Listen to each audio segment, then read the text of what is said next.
Hello students, in this lecture we'll see about the memory structure of 8051.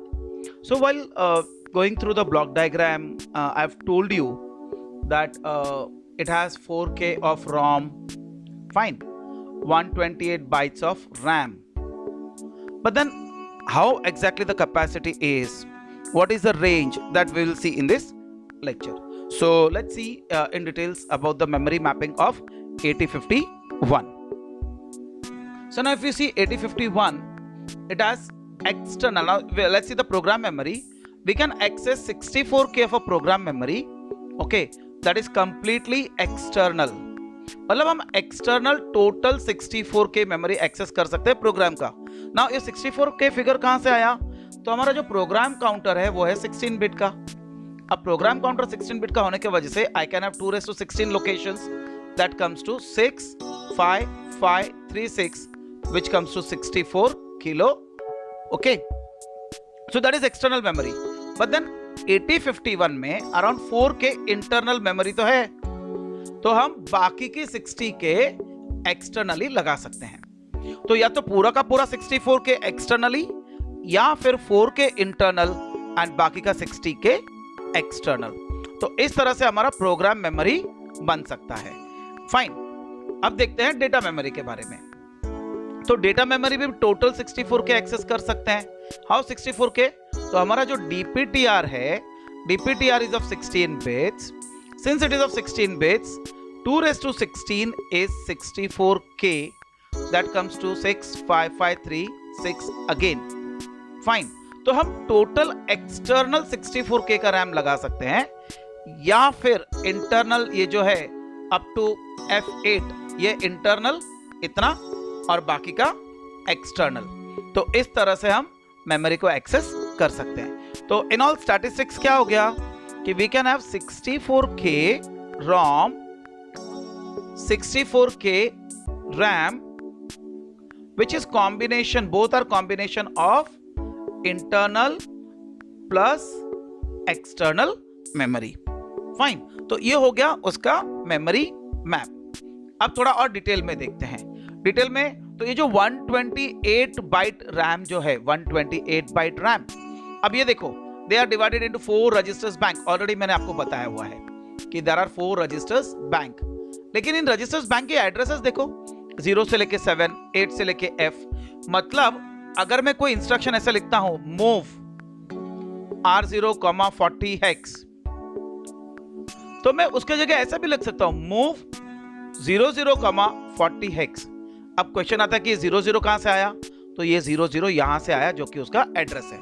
मतलब हम registers को address से भी और सिंबॉलिक नेम से भी एक्सेस कर सकते हैं. So we can access the registers with address और symbolic names. Fine, so this is what is the structure of working registers. उसके बाद मैंने आपको कहा कि there is bit addressable area. मतलब एक एक बिट, तो अब आप देखोगे ये बाइट एड्रेस क्या है, 20, 21, 22, 23, 24 टिल 2F, ये हो गया बाइट एड्रेस. लेकिन अगर मुझे बिट चाहिए तो बिट एड्रेस भी मेरे पास अवेलेबल है. Bit address starts from 00 till 7F. यहां पे आप देख सकते हो, this is the last address which is 7F, this is the first address which is 00. so this total becomes 128 bits, that is 16 bytes into 8, it becomes 128 bits. fine, ये हो गया. अच्छा, उसके बाद जो बचा हुआ है 80 bytes, ऊपर 80 bytes, मतलब 30 से लेके 7F तक, these are what 80 bytes. these 80 bytes are general purpose registers. that is what the total memory architecture. fine, I hope आपको यहां तक समझ में आ गया होगा स्टूडेंट्स. फाइन, अगर आपको कुछ डिफिकल्टीज है तो मैंने आपको बताया क्या करना है. No need to tell every time, correct. So this is the overall memory map. 64K of data memory, sorry program memory, and 64K of data memory. अब यहाँ पे दोनों अलग अलग मेमोरी क्यों है? एक बार जरा मुझे फिर से बता सकता है कोई कि why there are 2 separate memories? Yes, because it is Harvard architecture. Harvard architecture में प्रोग्राम मेमोरी और डेटा मेमोरी अलग होता है. अच्छा, अब मुझे ये बताइए प्रोग्राम मेमोरी को मैं एक्सेस कैसे कर सकता हूं? Yes, very good. It is with the help of program counter. Program counter की लेंथ कितनी है? Yes, very correct, 16 bits. Fine, so this is all the program memory. Same way data memory में हमें access करना है through DPTR. Again DPTR फिर से 16 bit का है, लेकिन क्या डीपीटीआर पूरा 16 बिट का यूज कर सकते हैं हम? यस, नहीं, हम उसको 8 बिट का भी यूज कर सकते हैं एज डीपीएच, एंड 8 बिट का दूसरा जो है we can use it as DPL. तो इस तरह से मैं टोटल मेमोरी एक्सेस कर सकता हूं। फाइन, ये देखिए यहां पर पूरी तरह से एक एक चीज, सारे के सारे रजिस्टर्स वगैरह एक ही स्क्रीन पर डिस्प्ले कर दिए, so that is very easy to understand. So you can see this is 128, blue colour में जो भी है वो 128 बाइट्स ऑफ रैम है, जहां पर registers bank 0, registers bank 1, registers bank 2, registers bank 3, this is bit and byte addressable area, and this is scratch pad memory.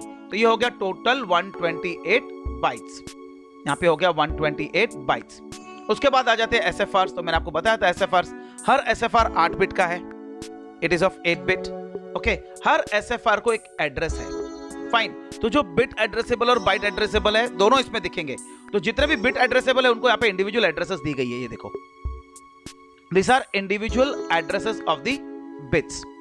Fine, जैसे P2.0, तो P2.0 का एड्रेस क्या है? A0।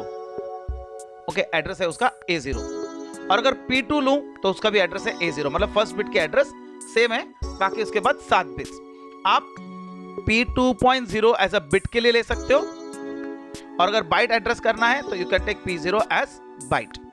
फाइन, इसी तरह से ये देखो P0, SP, DPL, DPH, PCON, TCON, सारे के सारे रजिस्टर्स है, और यहां पर ये भी है what is called as program status word. So सारे मैक्सिमम रजिस्टर्स इस पेज पे कवर हो गए। So this is very useful in understanding कि टोटल मेमोरी स्ट्रक्चर क्या है या टोटल मेमोरी मैप क्या है।